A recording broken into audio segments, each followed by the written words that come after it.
dann haben wir da. Das müsste doch das traurige, das negative Kabel sein. Das Kabel da. Dann müssten wir, ich glaube den Scheiß machen wir weg.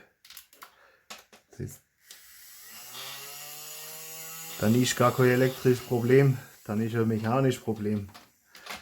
Sind die Blechpatschers wieder schuld. Das hört sich auch nicht besonders an.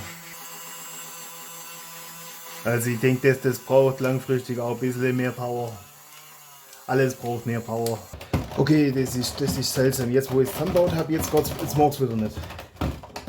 Und zusammen geht es auch einfacher wie auseinander.